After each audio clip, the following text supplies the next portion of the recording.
36वां 2 दिवसीय अंतर्राष्ट्रीय मैथिली सम्मेलन आज से गोलमुरी स्थित विद्यापति परिसर में शुरू हो गया है।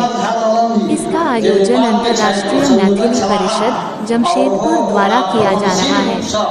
इस अवसर पर मुख्य अतिथि के रूप में विधायक सरयू राय ने कहा कि धीरे धीरे मैथिली अपना विकास और विस्तार कर रहा है। बिहार के सभी आंचलिक भाषा में मैथिली का साहित्य और व्याकरण का सही विस्तार हो रहा है। वहीं अंतर्राष्ट्रीय मैथिली परिषद के केंद्रीय अध्यक्ष डॉक्टर अशोक अविचल ने कहा कि 24 साल के उपरांत ये 2 दिवसीय सम्मेलन जमशेदपुर में हो रहा है। 7वां सम्मेलन इससे पहले जमशेदपुर में हुआ था। उन्होंने कहा कि इसका अगला सम्मेलन बिहार के सुपौल में और उसके बाद का सम्मेलन नेपाल में होगा। उन्होंने बताया कि आज सुबह सुबह शोभा यात्रा अपने पारंपरिक वेशभूषा में निकाली गई। इस 2 दिवसीय सम्मेलन में नेपाल और भारत के लगभग 200 प्रतिनिधि भाग ले रहे हैं, जबकि यूएसए से 2 और सिंगापुर से 1 प्रतिनिधि इस कार्यक्रम में शामिल हुए हैं। अभी तक 22 मैथिली संगठन के प्रतिनिधि यहां पहुंच चुके हैं, जबकि रात तक लगभग 40 संगठन इस मैथिली सम्मेलन में शामिल होंगे। उन्होंने कहा कि इस सम्मेलन का उद्देश्य सामाजिक, सांस्कृतिक एवं भाषा बिंदु पर चर्चा करने के साथ ही मिथिला राज्य निर्माण, मैथिली प्राथमिक शिक्षा पर काम करना है। इसके लिए सभी मिथिला वासी को एकजुट होना होगा। वहीं अंतर्राष्ट्रीय मैथिली परिषद नेपाल के केंद्रीय अध्यक्ष राम रिजन यादव ने बताया कि नेपाल में मैथिली की स्थिति अभी उतनी अच्छी नहीं है। विराटनगर से जनकपुर तक मिथिला का क्षेत्र है। पूरे नेपाल में मुख्य रूप से नेपाली बोली जाती है, जबकि दूसरी सबसे अधिक बोली जाने वाली भाषा मैथिली है और नेपाल सरकार ने नेपाल के 2 स्टेट में मैथिली को द्वितीय राजभाषा बनाने की अभी घोषणा की है। वहीं नेपाल से आए मैथिली भाषा एवं संस्कृति अभियान के संचालक प्रवीण नारायण चौधरी ने कहा कि आज मैथिल वासी को विश्व के विभिन्न क्षेत्रों में रोजगार के लिए निकलना पड़ा है। हम सब चाहते हैं कि अंतर्राष्ट्रीय स्तर पर मैथिली भाषी एक मजबूत रूप से जुड़े रहे। इस अवसर पर विभिन्न क्षेत्रों में उल्लेखनीय कार्य करने वालों को प्रमाण पत्र, स्मृति चिन्ह और शाल देकर सम्मानित किया गया।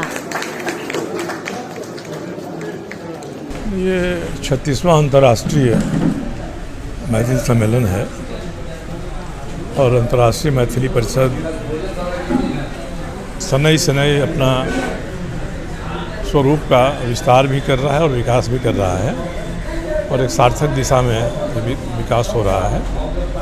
बिहार की आंचलिक भाषाओं बोलियों में मैथिली ही एक ऐसी भाषा है जो साहित्य और व्याकरण की दृष्टि से भी नित्य प्रति समृद्ध होती जा रही है और एक भाषा के रूप में देश और विदेश की सभी भाषाओं में स्तरीय स्थान प्राप्त कर रही है।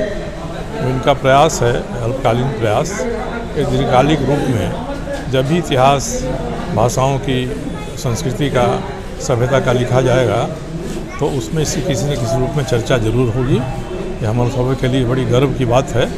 हम सभी के परिवेश की एक आंचलिक भाषा आज अंतर्राष्ट्रीय स्वरूप ग्रहण कर रही है। 36वां अंतर्राष्ट्रीय मैथिली सम्मेलन जमशेदपुर विद्यापति परिसर गोलमुरी में आयोजित हो रहा है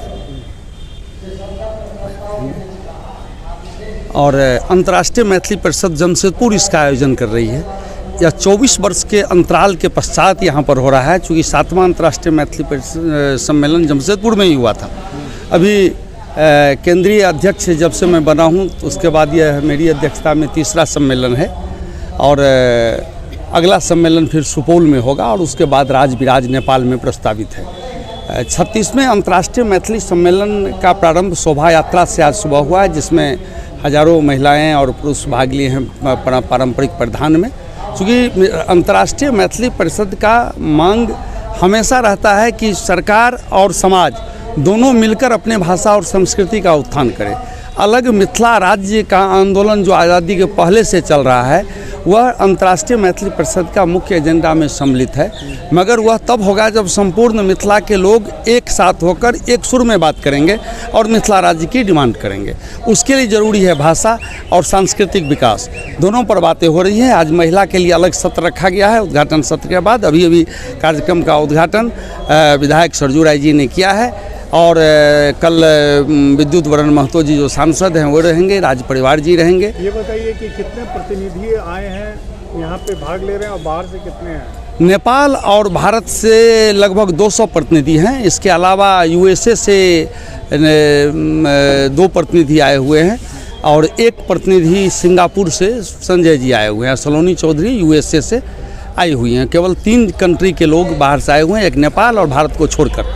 तो 5 कंट्री के और 200 के लगभग प्रतिनिधि सम्मिलित हो रहे हैं। जो महिला सत्र, युवा सत्र और अन्य जो तकनीकी सत्र है उस सब के माध्यम से अपने विचार व्यक्त करेंगे समाज के संबंध में, संस्कृति के संबंध में, संगठन के संबंध में। लगभग 22 संगठन के लोग यहाँ उपस्थित हैं और कुछ लोग और आ रहे हैं। आज रात तक मुझे लगता है 40 से ऊपर संगठन के प्रतिनिधि इसमें सम्मिलित होंगे और उनके संगठन द्वारा क्या काम किया जा रहा है मिथिला मैथिली के लिए, मिथिला राज्य के लिए, मैथिली भाषा के लिए, और मिथिला के लोग जो पूरे विश्व भर में हैं, जो अपनी मेधा के लिए जाने जाते हैं, उस मेधा का उपयोग किस प्रकार मिथिला के लिए हो, इसको ध्यान में रखते हुए कल 10:30 से 11 एक गूगल मीट भी रखा गया है। जो बंगलोर के जो इंजीनियर लोग हैं, हमारे मिथिला के लोग, वो और विदेश में रहने वाले लोग के द्वारा आयोजित किया गया है, जिसमें मिथिला चैम्बर ऑफ कॉमर्स के लोगों के साथ साथ सारे यूथ भाग लेंगे। यूथ फॉर मिथिला, मिथिला के यूथ फॉर मिथिला उसका एजेंडा है। किस प्रकार वो AI का उपयोग मिथिला में हो रहा है, नहीं हो रहा है, उद्यमता के क्षेत्र में महिलाओं की क्या स्थिति है, युवाओं की क्या स्थिति है, सारी बातों पर विमर्श होगा। नाम और पद बता। डॉक्टर अशोक अविचल, केंद्रीय अध्यक्ष अंतर्राष्ट्रीय